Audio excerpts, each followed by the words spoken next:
오늘 저희들 함께 보실 하나님 말씀은 출애굽기 25장 31절에서 40절입니다. 출애굽기 25장 31절에서 40절 제가 봉독해 올리겠습니다. 너는 순금으로 등대를 쳐 만들되 그 밑판과 줄기와 잔과 꽃받침과 꽃을 한 덩어리로 연결하고 가지 6을 등대잔 곁에 나오게 하되 다른 3가지는 이쪽으로 나오고 다른 3가지는 저쪽으로 나오게 하며 이쪽 가지에 살구꽃 형상의 잔색과 꽃받침과 꽃이 있게 하고 저쪽 가지에도 살구꽃 형상의 잔색과 꽃받침과 꽃이 있게 하여 등잔대에서 나온 가지 6을 갖게 할지며 등잔대 줄기에는 살구꽃 형상의 잔넥과 꽃받침과 꽃이 있게 하고 등대에서 나온 가지 6을 위하여 꽃받침이 있게 하되 2가지 아래에 한 꽃받침이 있어 줄기와 연결하며 또 2가지 아래에 한 꽃받침이 있어 줄기와 연결하며 또 2가지 아래에 한 꽃받침이 있어 줄기와 연결하게 하고 그 꽃받침과 가지를 줄기와 연결하여 전부를 순금으로 쳐 만들고 등잔 7을 만들되 그 위에 두 앞을 비추게 하며 그 불집게와 불똥 그릇도 순금으로 만들지니 등잔대와 이 모든 기구를 순금 1달란트로 만들되 너는 삼가 이 산에서 내게 보인 양식대로 할지니라. 지난 시간까지 우리가 떡상에 대해 살펴봤습니다. 오늘은 등대를 통한 교훈을 우리가 살펴보겠습니다. 등대 전체를 정금으로 만들라고 하셨습니다. 무엇이냐면 이건 순수함을 요구하시는 것이죠. 우리가 31절을 봉독하겠습니다. 31절. 너는 순금으로 등잔대를 처음 만들되 그 밑판과 줄기와 잔과 꽃받침과 꽃을 한 덩어리로 연결하고. 정금입니다. 순수함을 요구하는 겁니다. 정금의 뜻은 그렇죠. 정금은 순금이에요. 그리고 이 금은 믿음을 상징하는 겁니다. 우리의 믿음이 순수한 금처럼 순수한 믿음이어야 합니다. 18K나 24K보다는 99% 금이 값어치가 있습니다. 세계 모든 화폐는 금에 의해서 결정되는 거예요. 화폐 가치가 이 금에 의해서 결정이 되는 겁니다. 우리 주님께서는 정금으로 등대를 만들라고 하셨습니다. 이것은 우리 한 사람 한 사람이 이 빛을 발해야 한다는 거예요. 우리 하나님의 사람들에게 가장 중요한 요소는 무엇이냐? 먼저 순수함. 이 순수함을 통해서 우리는 빛을 발해야 하는 거예요. 우리의 믿음은 변질되면 안 됩니다.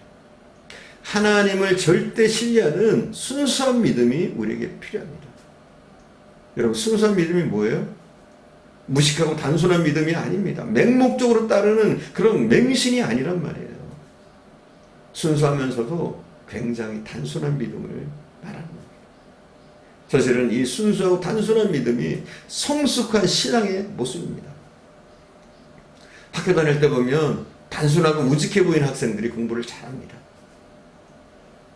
우직한 학생들은 요령을 안 피우고 약간 촌스럽고 투박해 보이지만 열심히 그들이 끈기를 가지고 이 학업에 임하면 결국은 그들이 성과를 냅니다. 월남전에서 미국이 왜 졌는지 아십니까? 미국은 온갖 첨단 무기가 많았습니다. 최첨단 무기로 제공권을 잡았고 거의 이 베트공과는 상대가 안 될 정도로 우수한 전력을 가졌습니다. 그러나 왜 졌습니까? 간단한 것을 정치적으로 복잡하게 생각하기 때문에 진 겁니다. 복잡하게 생각하는 사람은 마음에 정함이 없습니다. 하나님은 복잡하게 생각하는 사람을 사용하지 않습니다.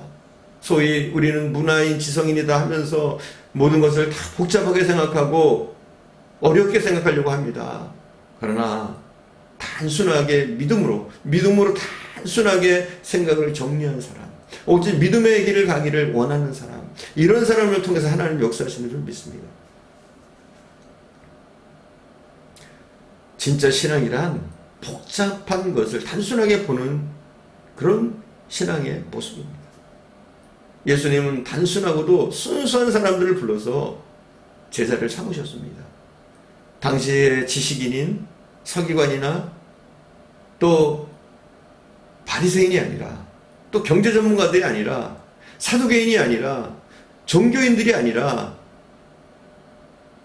하나님은 굉장히 단순한 사람들을, 평범한 사람들을 부르셨습니다. 만일 종교인들, 바리새인들, 나름대로 뛰어나다는 그 정치가들을 제자를 삼으셨다면 아마도 그리스도의 복음은 많이 변질됐을 겁니다. 물론 제자들 중에 좀 머리를 굴릴 줄 아는 사람이 있었어요. 그 사람이 가룟 유다와 요한입니다. 가룟 유다는 그 머리 때문에 그 머리로 예수님을 은 30에 팔았습니다. 요한은 90세가 넘도록 하나님이 아무 일도 못하도록 막으셨어요.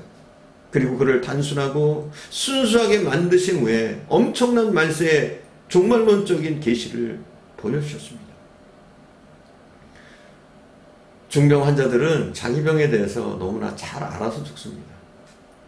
의사에 대한 신뢰가 없습니다. 이 약 저 약 쓰고 이 병원 저 병원 옮겨 다니다가 죽습니다. 신앙생활도 이와 같습니다. 담임 목사님의 말씀을 잘 듣고 단순하게 순수하게 열심히 신앙생활 하는 사람들은 믿음의 뿌리를 잘 내리고 하나님 주신 은혜와 능력도 받게 되고 좋은 열매들을 맺습니다. 이런 크리스찬들이 기쁘고 행복합니다. 그러나 그게 믿었지 않아서 여기 가서 이 말 듣고 저희 가서 저 말 듣고 또 방송 설교를 통해서 스마트폰을 통해서 이 말이 나오고 저 말이 나오면 이것이 옳다 저것이 옳다 하면서 옮겨 다니는 사람은, 마음이 정함이 없는 사람은 뿌리를 내리기가 쉽지 않습니다. 가지가 나무에 붙어 있어야 열매를 맺는데 가지가 나무에 떨어져 있기 때문에 여기저기 다니면 스스로 말라 죽을 수밖에 없는 겁니다.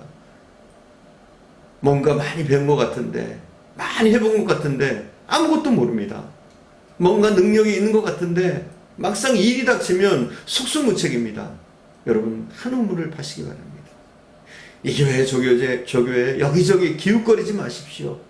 자기 딴에는 자기가 지혜롭다고 생각하는데 이런 사람이 가장 어리석고 미련한 사람입니다. 하나님은 뭘 요구하신다고요?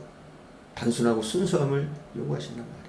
또 두 번째는 땀과 수고를 요구하고 계십니다. 31절과 36절을 봉독하겠습니다. 31절, 36절입니다. 너는 순금으로 등잔대를 처음 만들되 그 밑판과 줄기와 잔과 꽃받침과 꽃을 한 덩어리로 연결하고, 또 36절입니다.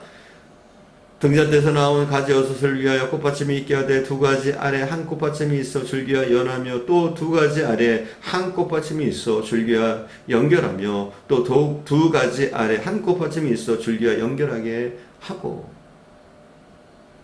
자, 31절과 36절에 보니까 뭐라고 나와 있느냐? 부어 만들지 말고 쳐서 만들라고 하셨습니다.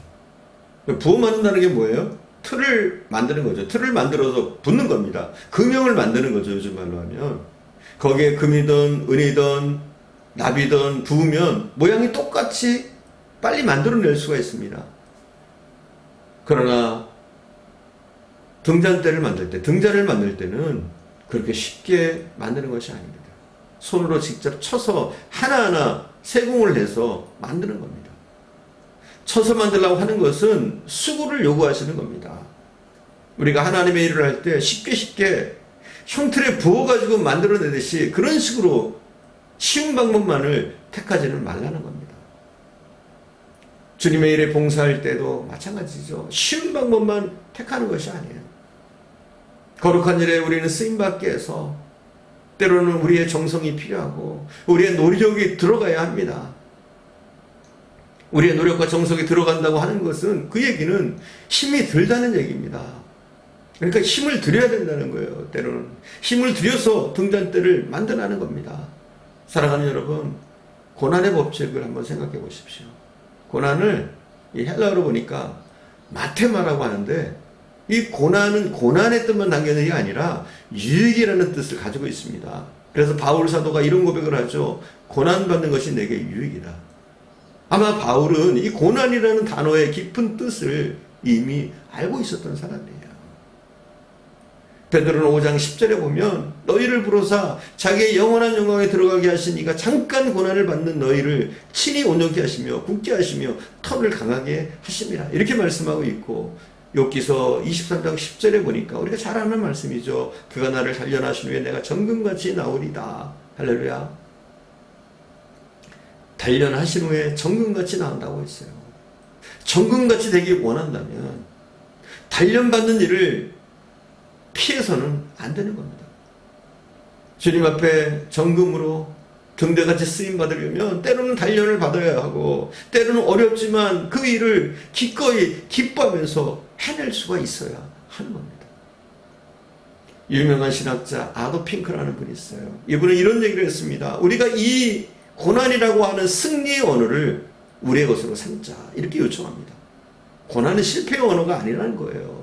고난은 꼭 나쁜 것이 아니라는 거예요. 고난은 승리를 위한 발판이고 승리하기 위해서 우리에게 꼭 필요한 과정이라는 것이죠.